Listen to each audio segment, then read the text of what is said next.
got into corporate health, working at EA Sports and like Best Buy head offices. It Wow. was a freak accident. I broke my femur. People need to hear this. You were in bedridden for 8 months?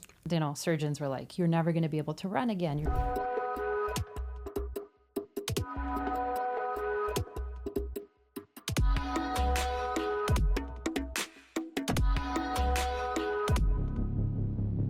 Welcome to another episode of Surround Yourself with Greatness. And I'm really excited about this episode because I actually flew all the way from New York City for this episode. Well, not really, but kind of. So I'm in Dubai. So today we're being joined by Asma Kassam. I hope I said it right. Did I say it right? You said it right. And she's an expert in health and wellness, fitness, the whole 9 yards. So we're really just going to dive in and talk about health, because one thing I'm a firm believer about is that your health is your wealth. A lot of the times we're just focused on making money and we forget about taking care of our bodies. So that's why we have people like Asma who can really then kind of like tell us what are some of those things that we have to do. So Asma, welcome. Hello. Thank you, Kuda. I'm so happy to be here. No, I'm really, really excited. So anyway, can you share a little bit about your journey, where you started and how you got here and why health and wellness is a really big part of your life? Yes. So I'll share with, kind of the end, which was I built up a company called Active Kinetix based around health, fitness, rehabilitation. And right from the beginning, like I was kind of one of those lucky people who always knew what I wanted to do, like from a young age. I knew I wanted to be in sports, athletics, fitness. So I started planning my life and setting up my courses. I knew I had to get good grades in the second year of high school. I wanted to go to university. Right. And so when I went to university, I took my kinesiology degree, which is the study of the human body, 4 years of anatomy, physiology, human movement. And I was simultaneously working at Gold's Gym. Like I just started doing all the things. I started teaching classes, selling memberships, like just trying to, and I started falling in love with it. Right. And, simultaneously, I also had my own fitness aspirations. Like I wanted to be on a magazine. I just thought it was so cool, like the women on those magazines. So being at Gold's Gym, I got to talk to a lot of women who had like amazing bodies, and men, because back then I didn't differentiate, like Right. fitness for women has to be different. So you're than basically talking to people like me. Basically, Amazing bodies. Everybody, right? And just hearing everybody's stories about, the competitors would do cardio twice a day. So I'm like, boom, I want to be in a magazine. I'm going to do cardio twice a day. And I just kept doing the things, teaching like 15, 20 classes a week, also going to university. Right. And I continued that after I finished university. I started my own business pretty much right away, got into corporate health, working at EA Sports and like Best Buy head offices. So EA Sports, the video game platform? Yes. Wow. I used to play a lot of FIFA in university. Yeah, I could have got you discounts on those games, Kuda. But they had, a big employee wellness initiatives. So I Right. was leading those, and, simultaneously, I was still like training hard because but I wasn't able to I had this like little pouch, and I'm like, what is that? So I'm like, clearly I'm not training hard enough. So I signed up for a half marathon, and that was it. So that was in 2012. So from the time I graduated, 2008 to 2012, 4 years. training hard, building my business, hustling. And the day of the half marathon, I had a major injury. And Before or during? during, it Wow. was a freak accident. I broke my femur. Ouch. Ouch, to say the least. The amount How of many pain. miles did you run at that point? It was 13 miles in total, and I was at the last half mile. Oh my God, you were like right there. I could see I could hear the music at the finish line. Wow. And yes, paramedics came. So anyways, I was in the hospital. I ended up being bedridden for 8 months. I was like from 100 to 0. And I learned a lot over those 8 months. But like, don't get me wrong, I was still like, okay, sports nutrition certification, 500 hours. I finished that. Right. I was still networking with physical therapists and chiropractors because I gave all my clients away because I couldn't be in the gym. Right. So learning all those things, I'm like, man, I need to share this. I wasn't mineralizing properly. I wasn't eating enough. I was overtraining. Mineralizing properly. Yeah. I want to dive deeper into that, but keep going. I'd love to. There was a lot of things that I could have been doing. I mean, I know now it was part of my journey. Right. So I'm like, hey, I got to teach this. So when I had to learn how to walk again, and I went back into my business, and I was like, I'm doing this so different, right? Like I'm focusing on mobility. I found fascial stretch therapy, which is something I'm certified in now, and it's just the epitome of if anybody has long-term injuries, working with the fascial system. And, so I just kept getting all these signs that like people need to hear this because what I was around, like in the industry, everyone was like, train harder and, lift more. And I just used to see some things where I'm like, man, like what is happening in the industry? So at what point did you get into this whole flexibility stuff? Because now when I like look at your Instagram, Yeah. you're posting a lot about being flexible, stretching, and all that stuff. Was it because of the injury you went through and you were bedridden for 8 months? Pretty much. Was it that the trigger? It was a huge trigger because after that injury, they did all the bone density, like cancer tests, like every test that you can imagine, and there wasn't any solutions. I found fascial stretch therapy through one of my staff, and I was like, whoa, like this is cool. And I started really like booking stretches once, twice a week because it was the only thing that was helping my hip. Because I wasn't able to squat again, and the surgeons were like, "You're never going to be able to run again. You're never Can you squat now and can you I can run? squat better, way better. My range of motion is way better." And I understand the people who are like, "Yeah, I can never get flexible. Like I'm just perpetually tight," and that's because the modalities that 30 to 60 seconds of holding a stretch, it's not. It doesn't create safety in the body. So yes, the injury is really what propelled me to realize the importance of flexibility, not only physically, but like mentally. Like, Okay. yeah. So fast forward, you're now in the Middle East. At that point in time, you were where? In Canada, Vancouver? Yes. So now over here, how are you helping people and how can people kind of like work with you? Do you have like personalized fitness programs? I'm just curious because you are a wealth of information and I can remember the exact, episode you came into Jess's community and you were just dropping all these bombs. I was like, oh my goodness, she knows her stuff. So if people want to work with you or learn from you, how can they do that? Yeah. So I do here in the Middle East, I do fascial stretch therapy.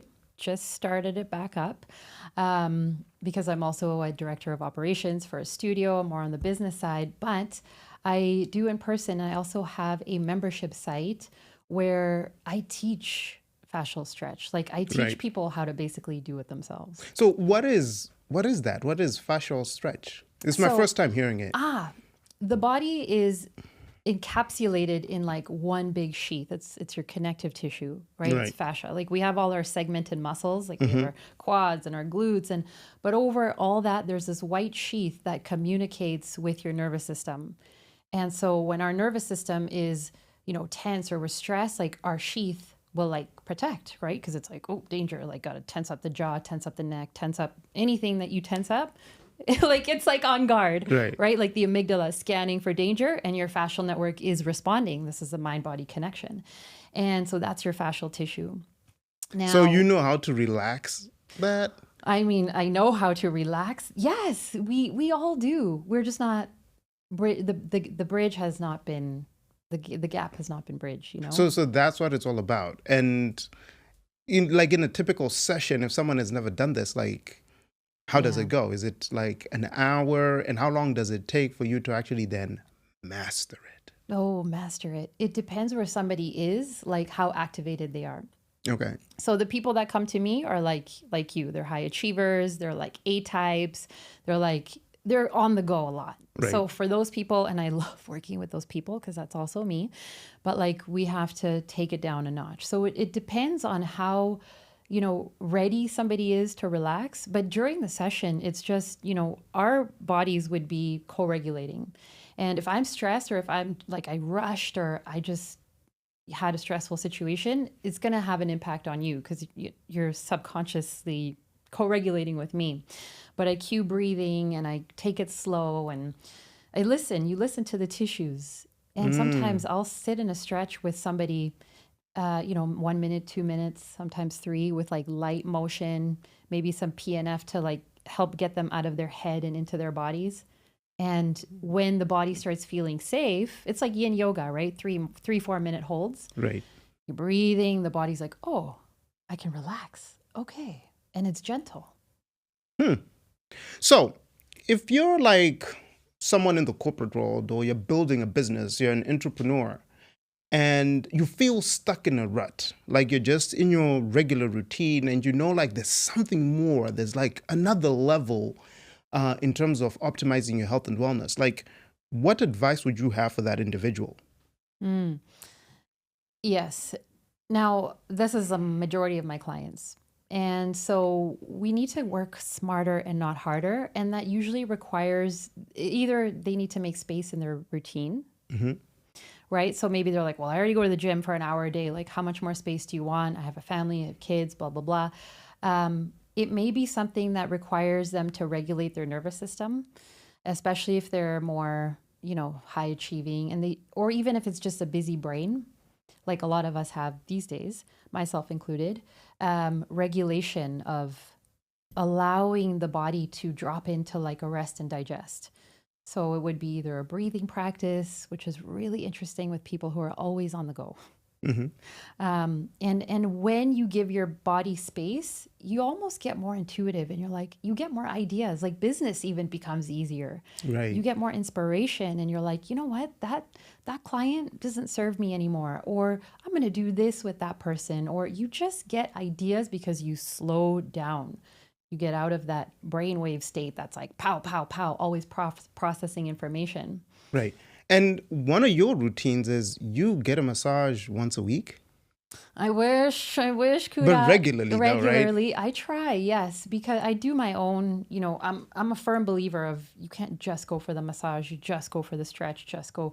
You have to teach your body these things. So, Right. I do things like foam rolling, stretching, but yeah, definitely there are times where you're like dig in, and when the massage therapist is digging in, it's like, okay, I don't go to the gym the day after because I want to let those tissues like all do what they need to do. Cleanse, detox, and exercise is like tightening, right? We're like constricting and contracting. So yeah, there's like a whole process to everything that I schedule, everything that I say yes to, like it all flows for optimization. And do you use the sauna? I do. I love the sauna. Unfortunately, my building here in Dubai doesn't have one, but huge proponent for sauna, Epsom salt baths, steam. My building in Dubai has. So if you need to use one, just let me know. I'll give you the card to it. Let's switch gears real quick. Nutrition. I think nutrition plays a huge part in health and wellness. Like you can work out, you could do all this stuff.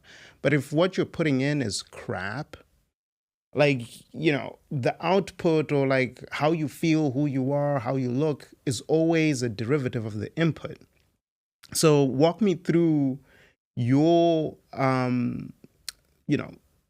thought process around nutrition and how you approach nutrition in your journey to achieve optimal health and wellness. Okay, so you're saying optimal health because there is, the beginner health, which is like, oh, okay, I got to balance out my carbs and my protein and my fats. That's like bare basics, right? And the women that I work with primarily are already health conscious. They're already conscious of getting enough protein, getting enough fat, carbohydrates. Right. And so nutrition now, like when we're talking about optimization, it's like, okay, first of all, we've got to keep in tune with the metabolism. What are we eating for breakfast? We're not fasting anymore because we want to start that metabolism up. Okay. We want to have a high protein breakfast to keep our blood sugars stable. And that helps hormonally, that helps with energetically, that helps with cravings, mentally. And then it's like, okay, how do I eat throughout the day? And how do I optimize instead of just eating this, nice salad with chicken and avocados, which is great? how much stress am I under? What do I need to do to optimize? Because stress is burning through our vitamin C, it's burning through our iron, it's burning through all the micronutrients in our body. So for the high achievers that I usually work with, they need to optimize. Everybody does in this day and age. Yeah, I actually probably need to talk to you because I do intermittent fasting, right? So I don't usually eat until noon. Yeah. So This is where the separation from men and women comes into play. ah, Like men do really well with intermittent fasting. There's like studies that it improves their growth hormone, testosterone, mental capacity, like all these things, because men have a different capacity than women. right. Women, intermittent fasting, I believe at this point, this season of life, 30, 40, 50, maybe for a certain reason, but not on a day-to-day basis. Cool. So what are some of the cool projects and initiatives you're working on? Ooh, I'm working on, so you know how we join business masterminds? Yeah. Like, hey, I want to start my business. I really want to like be around other entrepreneurs and like get kicked up. I'm starting a health and fitness mastermind, Nice. like a group. In Dubai? It's going to be online. Oh, nice. So it makes it accessible for everybody. I want it to be accessible, financially, time-wise for everybody, and have it be this group of people who are all on the same journey of optimizing, improving their health, overcoming plateaus, getting our routine and our structure straight, Right. and coming into alignment so we're working smarter and not harder. Well, what is it called? I'm pretty sure it's going to be called Optimize the Mastermind. So I was in the shower yesterday. All my programs are something around optimize your metabolism, optimize your fitness, optimize your health. So guys, you definitely want to make sure you check this out. The link for her program is going to be in the description. So definitely click the link below and go check it out, because I'm a firm believer, like I said, you need to optimize your health if you want to achieve some really great stuff. Because what's the point of you like working, grinding, but your health is suffering, right? You could make the millions of dollars, you could make the billions of dollars, but if you yourself are suffering internally, you're going to die and leave it all. So really figuring out how you can optimize your health and wellness is something that I think everybody should invest in. So definitely click the link and check it out. And one final question for you. What words of advice would you give to people who are on a path of achieving greatness? It would be to continue showing up for your health. Like no matter how hard life gets, is put your health, like have rituals and routines that are non-negotiables. Nice. Yeah. Nice. Well, Asma, thank you so much for coming on this podcast, Surround Yourself with Greatness. I really appreciate the time. And maybe before I head back to New York, maybe you could help me with some of my stretching and get me all wired up and ready to go achieve some greatness. We got to do it, Kuda. Awesome. Awesome. Guys, I'll see you guys in the next episode. Thank you so much.